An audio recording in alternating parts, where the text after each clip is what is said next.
Bah, manger sainement, c'est vous alimenter de tout ce qui ne créera pas, ou alors un minimum de déchets dans vos organismes. C'est-à-dire que tout ce que vous mangez crée des déchets. C'est-à-dire que vous avez une enveloppe, dans ce que vous mangez, vous avez une enveloppe, et dans cette enveloppe, vous avez des nutriments. Vous avez des choses qui sont essentielles aux fonctions de votre organisme, ou essentielles à la vie de certaines bactéries chez vous. Et en fait, ce sont ces petites choses que vous disséquez, que vous désagrégez dans votre système digestif et que vous rendez absorbables. Et le reste, c'est des déchets. Donc les déchets sont évacués par le corps. Donc manger sainement, c'est manger le plus de choses qui vous nourrissent, mais sans avoir à traiter beaucoup de déchets. Évidemment, c'est toujours important de savoir traiter les déchets, hein. Il faut jamais, parce que votre corps, il faut qu'il sache le faire, donc on l'entretient, on l'habitue à ça. Mais si vous l'habituez à, à manger dans des proportions déraisonnées et déraisonnables, avec des proportions déraisonnées et déraisonnables de déchets à traiter, vous allez l'user. Vous allez user vos systèmes. C'est pas leur rendre service. Certes, oui, il faut les habituer à le faire, mais il ne faut pas les user. Ouais.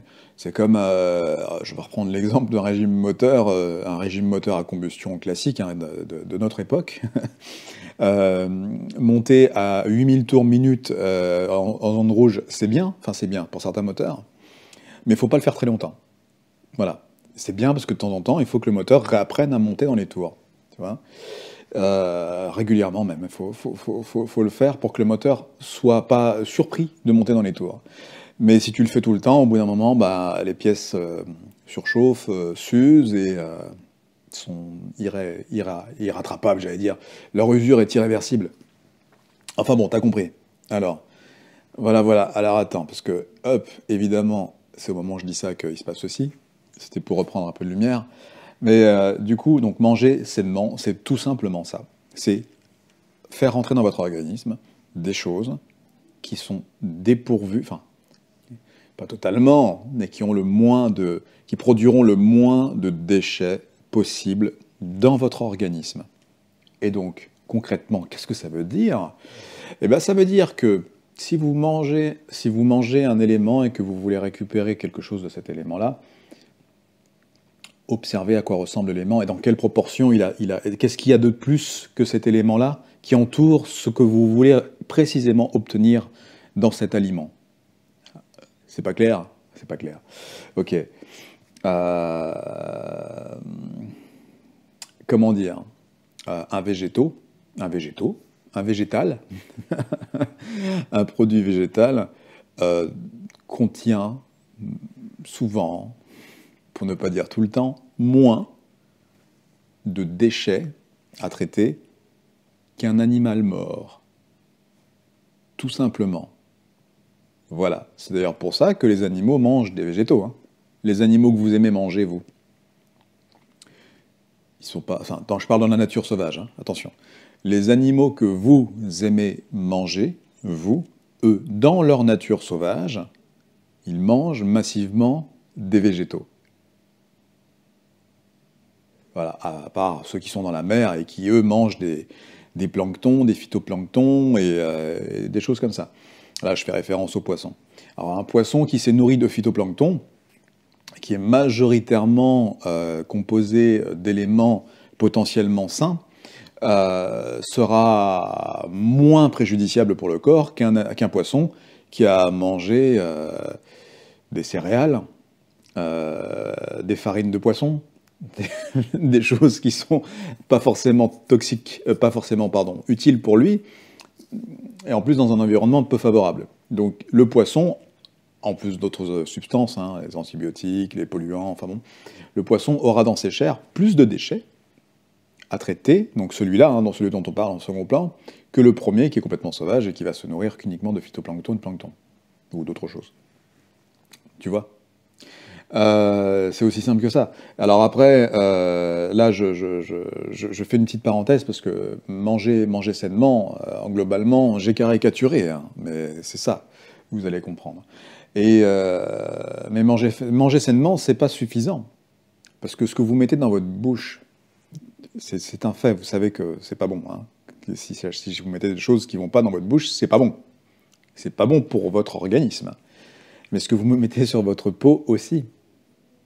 Ah oui, parce que ce que vous mettez dans votre bouche, les déchets vont partir dans vos circuits, notamment dans le sang aussi. Mais ce que vous mettez sur votre peau, une bonne partie peut passer dans le sang également. Ah bon? Mais oui, c'est possible. Bien que notre peau possède une barrière de protection naturelle à tout corps extérieur, il y a des substances qu'on met sur notre peau qui passent dans notre sang. Et là, je vais faire référence, pour vous, mesdames, au maquillage et aux crèmes diverses et variées que vous aimez bien mettre sur votre peau pour pouvoir avoir l'impression d'améliorer votre état. Partez d'un principe élémentaire, c'est que votre peau est nourrie par ce que vous mettez là. D'accord? Mais si vous la nourrissez bien ici, et que vous rajoutez par-dessus votre peau des choses qui ne sont pas utiles pour elle, bah vous salopez le travail. Dans une certaine mesure, bien évidemment. Vous salopez le travail. Hop là. Voilà.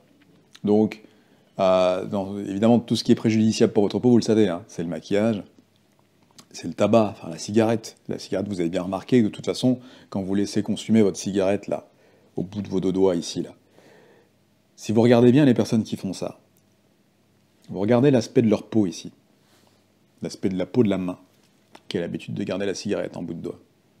Si vous regardez bien l'aspect de la peau, vous comprenez assez rapidement que c'est préjudiciable pour toute cellule vivante.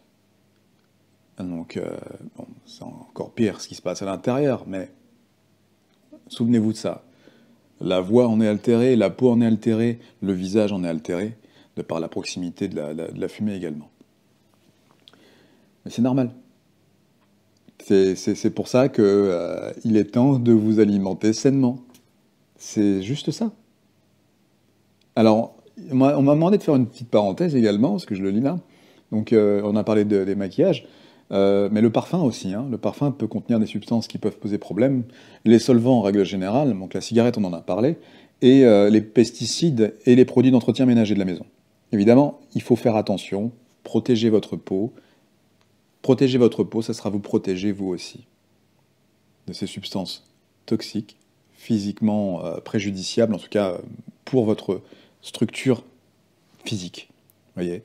Donc, parce que les produits, les solvants ou les produits d'entretien que vous allez inhaler donc, vont avoir un impact sur votre état. Sur votre état, parce que malheureusement, bah, ça passera dans vos cellules. Ça passera dans vos cellules.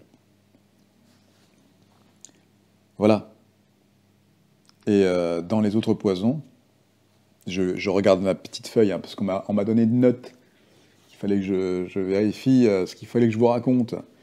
Dans les poissons, non mais juste dans les poisons dont je parlais tout à l'heure, c'est que il y a beaucoup de produits industriels, si c'est pas pour dire tous, et c'est là que je vais vous conseiller d'arrêter de manger des produits industriels ou issus de l'industrie. C'est qu'ils ont l'obligation légale de vous mettre des choses sur les étiquetages.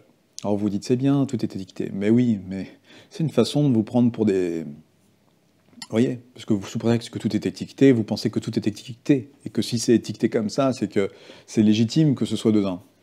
Mais non, il y a plein de choses qui ne sont pas légitimes sur les paquets, sur les emballages, dans les produits, et que vous avalez. C'est pas légitime du tout. Mais on vous donne cette légitimité de croire que c'est légitime, parce que ça figure sur un étiquetage parfaitement lisible. En gros, vous acceptez d'acheter ce produit, malgré tout ce qui est écrit sur la composition. Et même quand les allergènes sont soulignés ou surlignés en gras. Vous les achetez, donc ça se vend.